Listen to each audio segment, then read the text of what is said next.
Alright, I just finished Ancillary Mercy by Anne Leckie. I fucking loved this book. This whole series was fantastic, and I loved this book.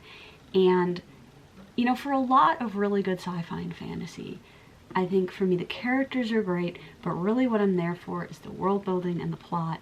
And in this case, though, it's got everything. Like, I love these characters. Breck, I'm obsessed. And my favorite characters are probably Sivardin and Tizarwat because they're both emotionally unstable. And I adore them, especially Sivardin. It's my definite favorite. And I'm also over here wanting Sivardin and Breck to, like, platonically share a bed more, which they do. Anyway, nobody wants to hear about it. Okay. But, like, oh my god, this book was so good.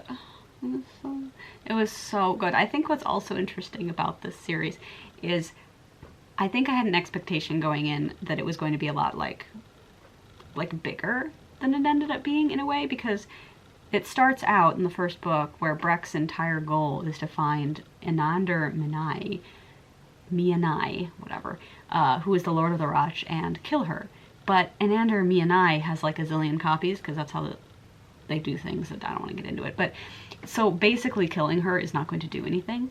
So you kind of expect, okay, but this is probably not going to be super depressing and end in an utter defeat. So like, I was imagining it was going to be something a lot bigger, but it ended up being very focused on like this one station and this one planet in the second and third books, and these kind of smaller amount of characters. And I don't know, but I ended up just really loving it anyway. Like, ended up just being not quite what I thought it would be, but so good.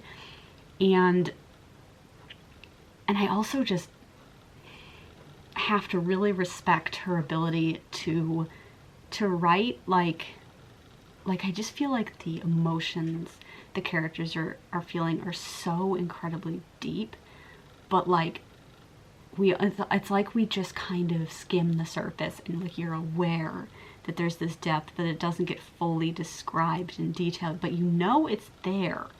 I don't even know how to do whatever the fuck I'm saying. Okay, and my battery's flashing, thanks. I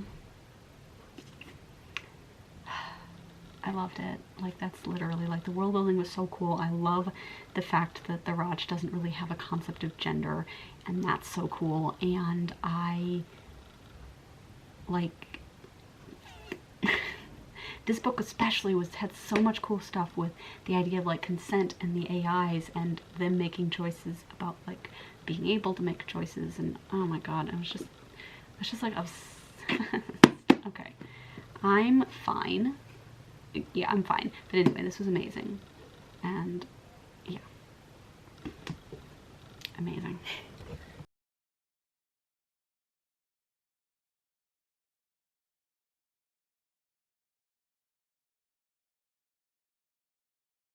Hello. I have finished reading Viva Jaquelina by L.A. Meyer, which is the 10th book of the Bloody Jack Adventures. And just like with the last one, last month, I'm not going to talk about this much. I did like it, although I probably wouldn't say it's one of my favorites. She's in Spain for this one. She's being a little bit of a spy. She's hanging out with the painter Goya a whole bunch of the time. So that's fun. This is also the last book of the series that I have previously read. So, I'm making a video, which actually is probably out before this one, hopefully, Jesus. It should be. Where I'm talking, you know, more of my reread, where I'm talking about books 9 and 10. And at some point later this year, in a couple months maybe, I'm gonna tackle books 11 and 12, which will complete the whole series, and I have never read those two before, so that's exciting. And a little scary. So, good book, fun series, etc., as usual.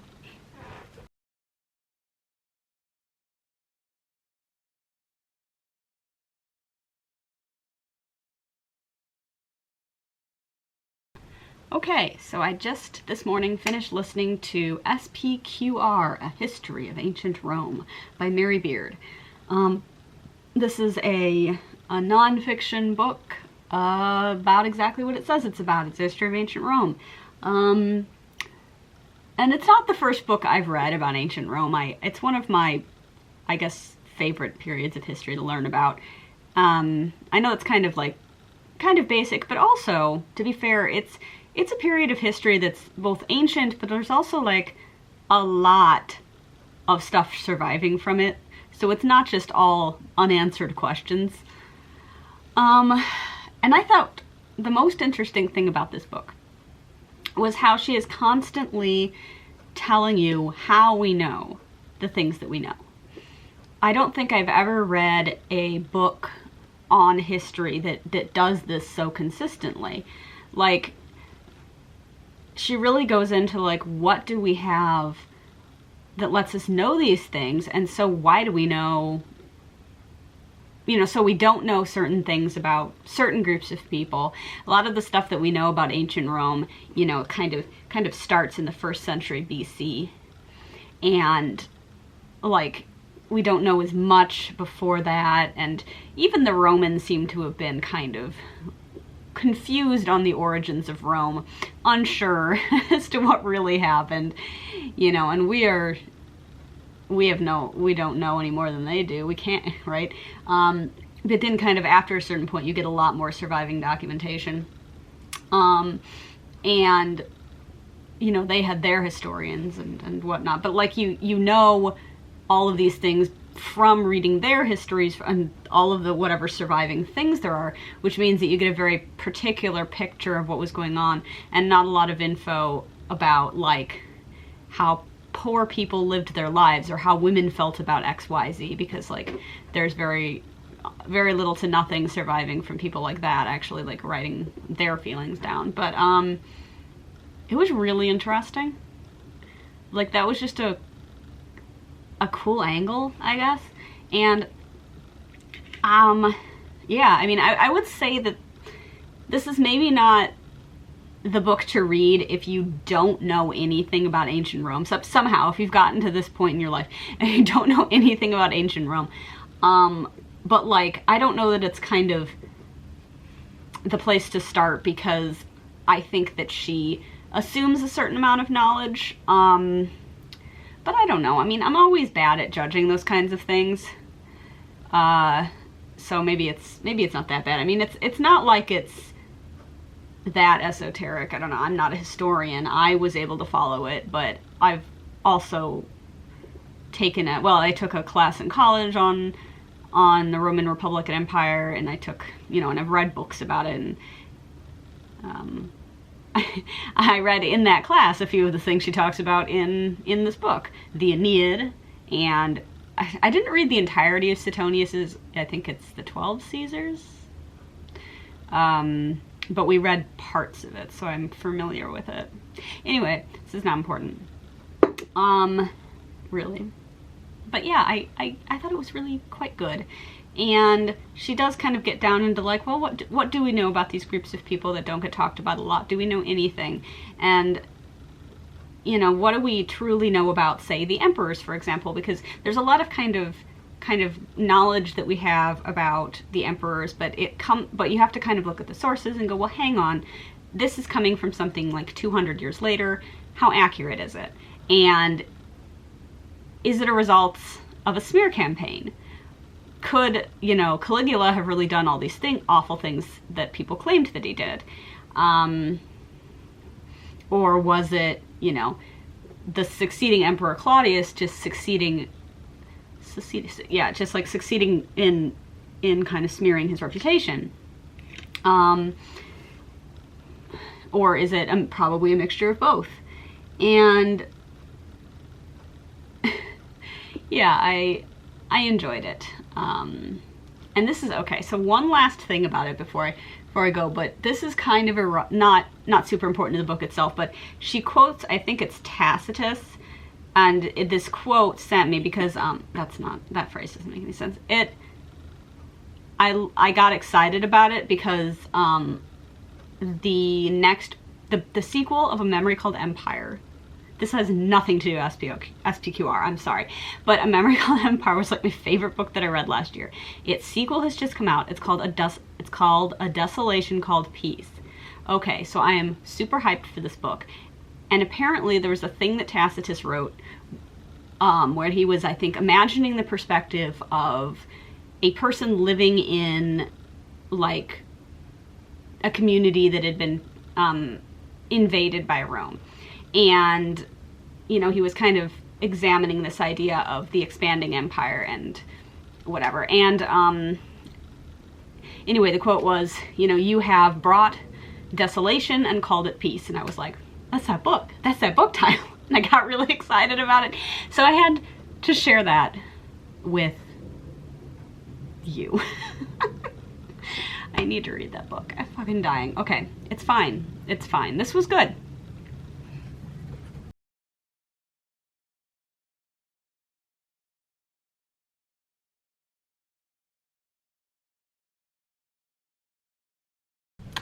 All right, I finished The Automatic Detective by A. Lee Martinez. And is this not just like a delightful looking book, okay? The Automatic Detective, it's about a robot who's a detective. All right, so it's pretty wild and fun, and I really enjoyed it. The only thing is I wish it had been insane purple prose throughout, but I actually probably wouldn't have liked that. But you know, it didn't start with was a dark and stormy night or anything. I feel like I would remember if it had, like, that would have been awesome. But anyway, the idea is that this is set in a city where there are a lot of mutants and there are robots, and it's just kind of a strange sci-fi place.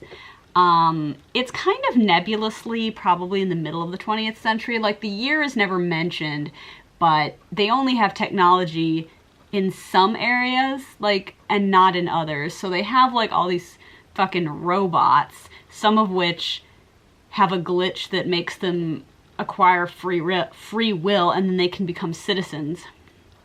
And the main character, Mac Megaton, is a robot who is one of a kind. He was made to be a death machine by an evil scientist, and then he just, like, I guess decided he didn't want to.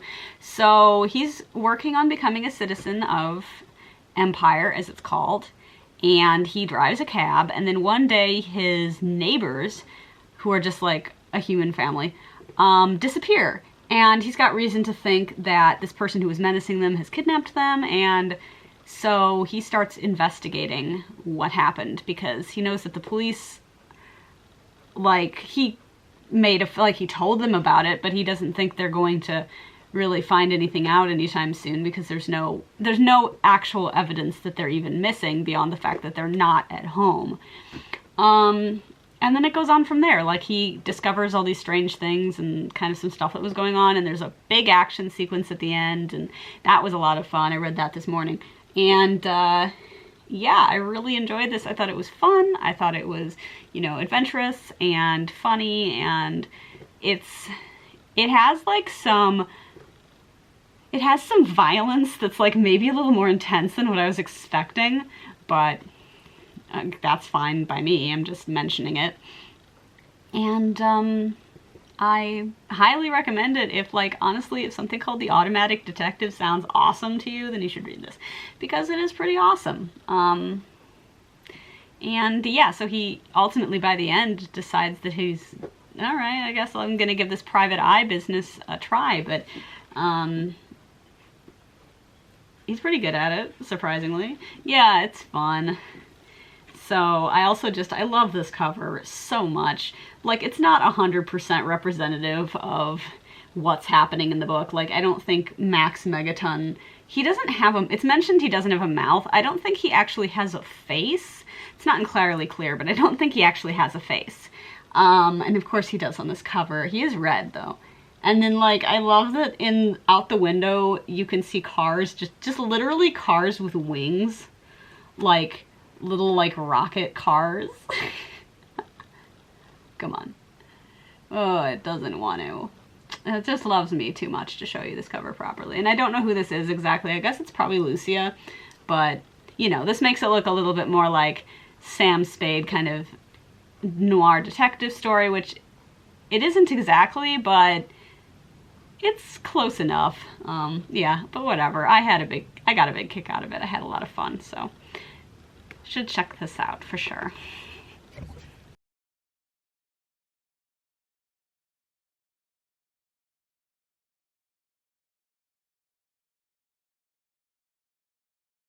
Okay, this ought to be the last book I finished this month, and it's a doozy. Stephen Hawking's A Brief History of Time and the Universe in a Nutshell. Illustrated edition. So I got this at a library book sale, and honestly it's probably the best thing I ever got at one of those because it's in pristine condition, and it has a bunch of kind of goofy illustrations in it. I mean, I think some of them are supposed to be helpful, but I mostly just found them goofy. Oh, you have to see the dumb Photoshop he did. Oh, where is it? Oh, here we go.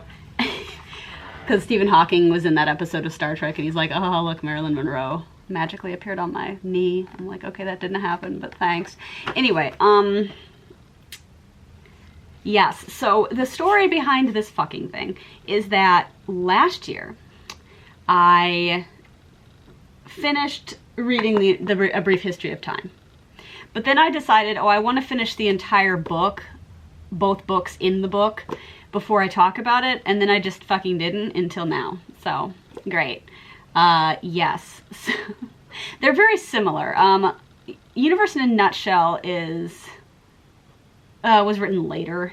And then this is also a version of A Brief History of Time that was updated in the 90s. So, okay. Plus, the goofy illustrations. Ooh, that's kind of cool. Okay, but anyway. Soap bubbles, thanks. This is about physics and the nature of like reality and space, and I mean Stephen Hawking, so it's exactly what you expect it to be. It's definitely written hopefully in a way your average person can understand, although I'll admit like it's a little bit like, oh my god, what does this stuff mean? It always gets a bit too far for me when you get into theoretical physics, you know, because so much of it is about like models, but like you're like, okay, but that's not how things literally are, right? It's just a model. I don't get it. So yeah, but you know what? They're good books. I mean, I'm not going to be like, Stephen Hawking sucks, actually, because that would be a take. No, these are good books. And I don't know if this is where I would recommend starting. I mean, maybe, yeah. Like, I've read books on theoretical physics that get a little deeper into this stuff, and it's just kind of like it's so hard to understand. I think if you're not a theoretical physicist who's just up to their balls in this stuff all the time. But one book I would recommend, actually I have it, so I might as well just show it to you.